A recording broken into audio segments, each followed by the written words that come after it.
All right, gamers, get ready. We're talking about the hottest games hitting the scene in 2025. Yeah, we've got 10 titles that are going to blow your mind. We're covering everything from cyberpunk battle royales to Souls-like adventures set in ancient China.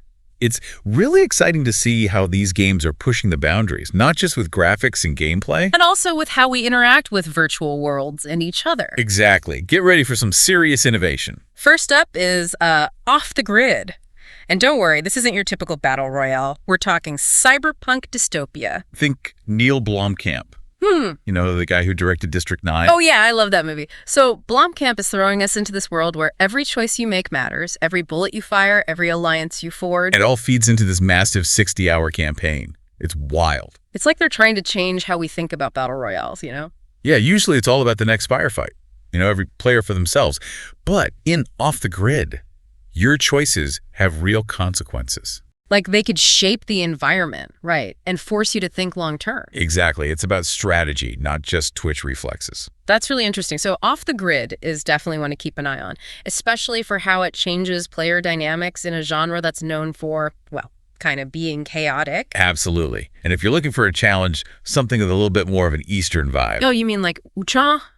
Fallen Feathers? Right. Now, this is a Souls-like game. So get ready to die. A lot. Yeah, that's part of the fun. But seriously, the setting for this game is incredible. Late Ming Dynasty China.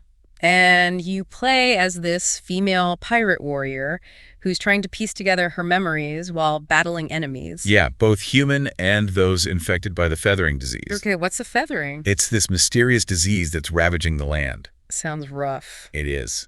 And the combat is brutal. You'll need to master a variety of weapons like hidden blades and ancient firearms. Ooh, ancient firearms. I'm already sold. Plus, there are multiple endings based on your choices. So your decisions actually matter. They do. You could succumb to the feathering, find a cure, or even change the fate of the Ming Dynasty. Wow. Okay, that's a lot of pressure. It is. But that's what makes Souls-like games so compelling. The stakes are always high. All right, next up we have Alkahest.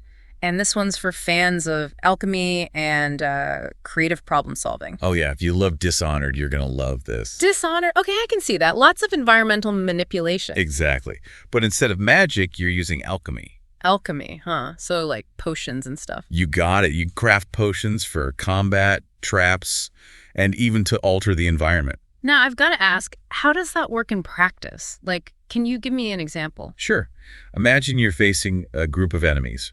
Instead of just attacking them head-on, you could brew a potion that makes them hallucinate. Oh, wow. Or maybe you craft a potion that weakens the ground beneath them, creating a sinkhole. That's insane. They're calling it the spiritual successor to Dark Messiah of Might and Magic. Okay, I can definitely see the similarities. And for fans of that game's blend of action and magic, Alkahest is going to be a must-play. It definitely is.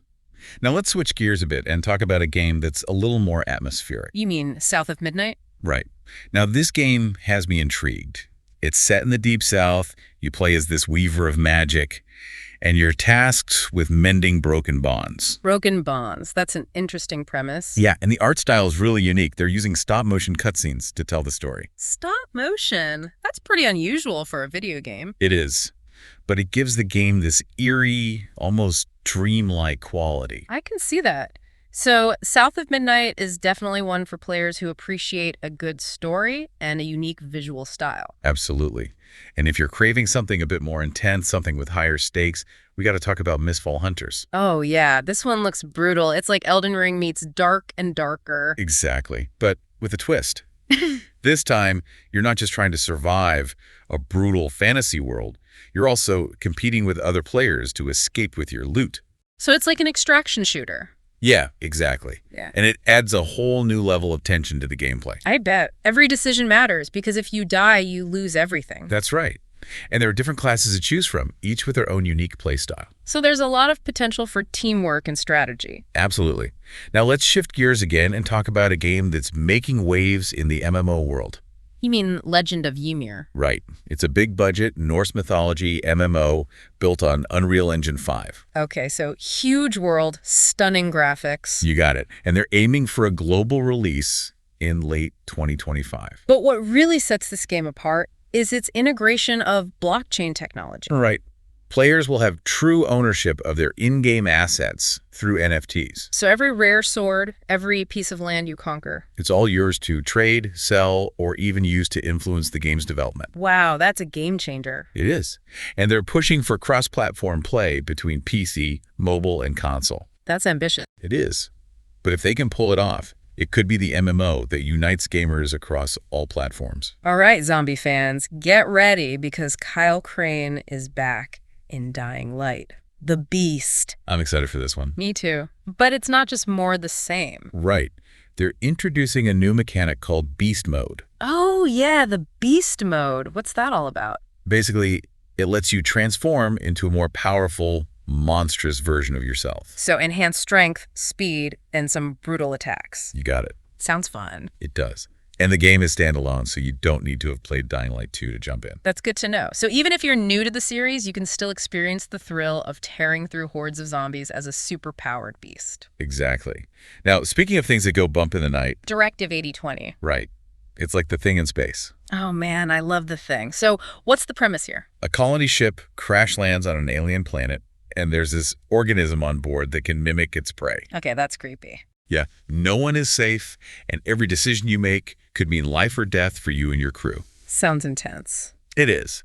And with a multilinear narrative, every playthrough could be different. Oh, so there's a lot of replayability. Absolutely.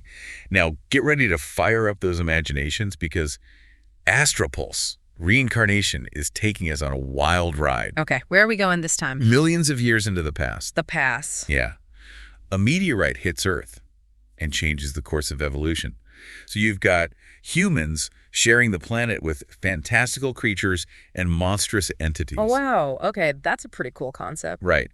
And what's really interesting is that they're taking a transmedia approach to storytelling. Transmedia, you mean like the story isn't just confined to the game? Exactly. They're creating short films, comics, and more to flesh out the world and its lore. Oh, that's cool. So it's like a multimedia experience. You got it. And with former Blizzard artist Wei Wang leading the creative team. Oh, so we can expect some stunning visuals. You can bet on it.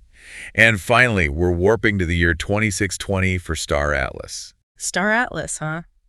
Now, this one has been on my radar for a while. It's a blockchain-powered metaverse MMO, right? That's right. And it's set in a vast, explorable galaxy. So we're talking spaceships, planets, aliens. The whole 9 yards. And everything is player-owned through NFTs. Exactly. So you can mine resources, trade goods, build space stations, and even wage war for control of entire star systems. It's like a space opera brought to life. It is. And the players have a direct voice in shaping the future of the metaverse. That's pretty amazing. It is. And there are 3 major factions vying for control. Humans, aliens, and sentient androids. Okay, so there's a lot of potential for conflict. Absolutely. It's a dynamic, ever-evolving galaxy where your choices really matter. Wow, okay. I think my brain is officially overloaded. We've just scratched the surface of 10 incredible games coming out in 2025, and I'm already blown away. Yeah, and there's more. Whether you prefer to charge into battle, sneak around, or unleash powerful magic, there's a playstyle for everyone. That brings our journey through the games of 2025 to an end. From cyberpunk dystopias to spacefaring adventures, from Souls-like challenges to quirky RPGs, the future of gaming is looking incredibly bright. These games represent the cutting edge of creativity and innovation in the gaming world. They're pushing boundaries and redefining what games can be. And the best part is that this is just a glimpse of what's to come. The gaming industry is constantly evolving, and who knows what amazing experiences await us in the years ahead. So get out there, explore these incredible worlds, and discover your own gaming adventures. Happy gaming, everyone!